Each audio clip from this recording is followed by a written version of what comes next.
Hi, boys and girls. This is Papa D, and I have been asked to read my favorite story for you, and it's called The Polar Express.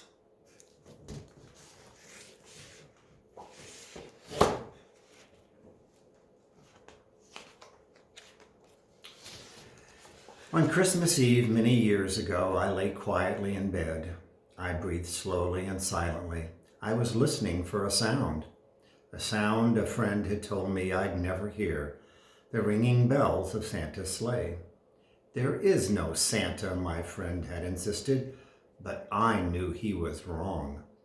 Late that night I did hear sounds, though not of ringing bells. From outside came the sound of hissing steam and squeaking metal.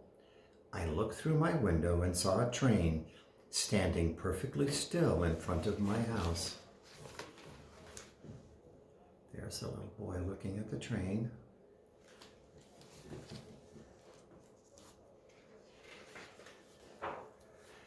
It was wrapped in an apron of steam. Snowflakes fell lightly around it. Our conductor stood at the open door of one of the cars. He took a large pocket watch from his vest, then looked up at my window. I put on my slippers and my robe. I tiptoed downstairs and out the door. "All aboard," the conductor cried out, and I ran up to him. "Well," he said, "are you coming?" "Where?" I asked. "Why, to the North Pole, of course," was his answer. "This is the Polar Express." I took his outstretched hands and he pulled me aboard. There's the locomotive.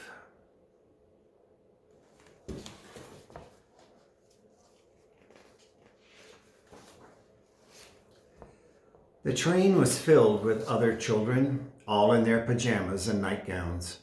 We sang Christmas carols and ate candies with nougat centers as white as snow. We drank hot cocoa as thick and rich as melted chocolate bars. Outside, the lights of towns and villages flickered in the distance as the Polar Express raced northward. There's all the children having their hot chocolate.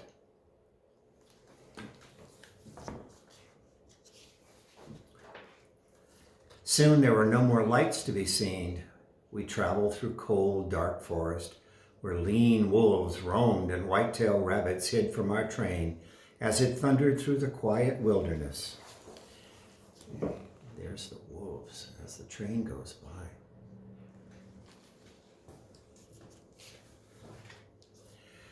We climbed mountains so high it seemed as if we would scrape the moon, but the Polar Express never slowed down.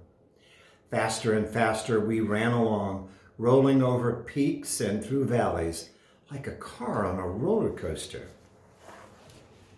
There's the train going over the mountains.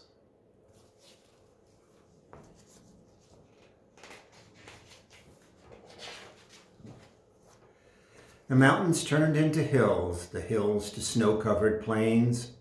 We crossed a barren desert of ice, the great polar ice cap. Lights appeared in the distance. They looked like the lights of a strange ocean liner sailing on a frozen sea. "There," said the conductor, "is the North Pole." You can see the trains coming into the North Pole.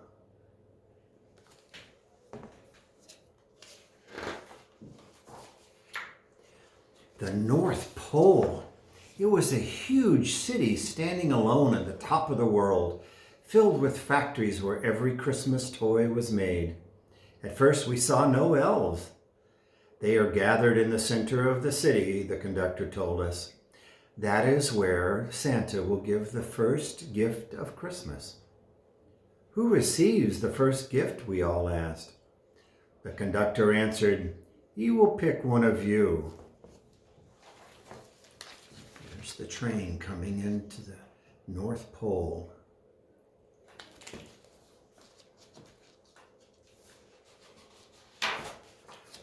"Look," shouted one of the children, "the elves!" Outside we saw hundreds of elves. As our train drew closer to the center of the North Pole, we slowed to a crawl. So crowded were the streets with Santa's helpers. When the Polar Express could go no farther, we stopped and the conductor led us outside.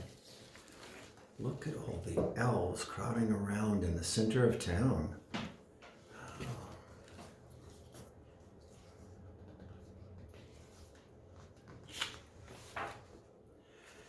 We pressed through the crowd to the edge of a large open circle. In front of us stood Santa's sleigh. The reindeer were excited. They pranced and paced, ringing the silver sleigh bells that hung from their harnesses. It was a magical sound, like nothing I'd ever heard.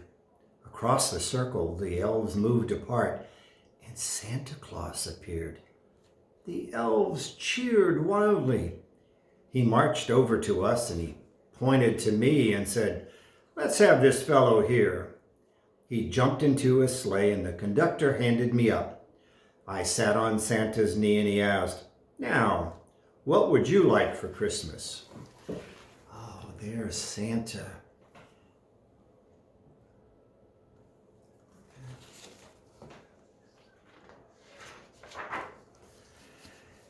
I knew that I could have any gift I could imagine, but the thing I wanted most for Christmas was not inside Santa's giant bag.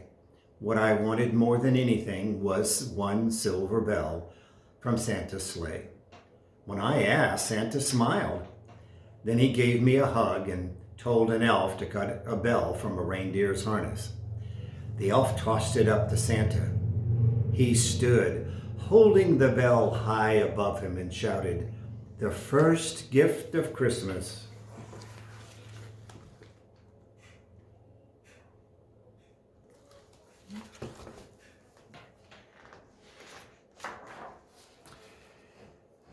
A clock struck midnight as the elves roared their approval. Santa handed the bell to me and I put it in my bathrobe pocket. The conductor helped me down from the sleigh and Santa shouted out the reindeers' names and cracked his whip. His team charged forward and climbed into the air. Santa circled once above us, then disappeared into the cold, dark polar sky. There's Santa going to bring all the gifts to the good boys and girls. As soon as we were back inside the Polar Express, the other children asked to see the bell. I reached into my pocket, but the only thing I felt was a hole. I had lost the silver bell from Santa Claus's sleigh.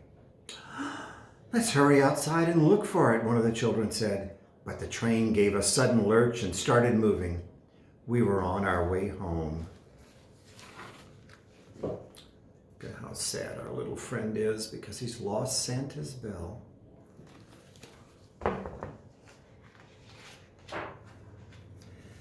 It broke my heart to lose the bell. When the train reached my house, I sadly left the other children.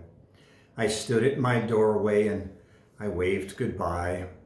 The conductor said something from the moving train, but I couldn't hear him. "What?" I yelled out. He cupped his hands around his mouth. "Merry Christmas," he shouted. The Polar Express let out a loud blast from its whistle and sped away. There's the little boy waving goodbye to the Polar Express.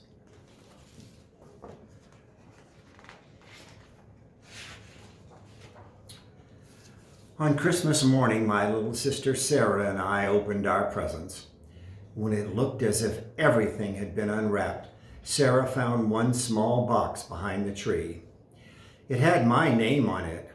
Inside was the silver bell, and there was a note. "Found this on the seat of my sleigh. Fix that hole in your pocket. Signed, Mr. C." I shook the bell. It made the most beautiful sound my sister and I had ever heard. But my mother said, "Oh, that's too bad." "Yes," said my father, "it's broken." When I had shaken the bell, my parents had not heard a sound. And there is the little boy and his sister Sarah opening up the bell that Santa left for him.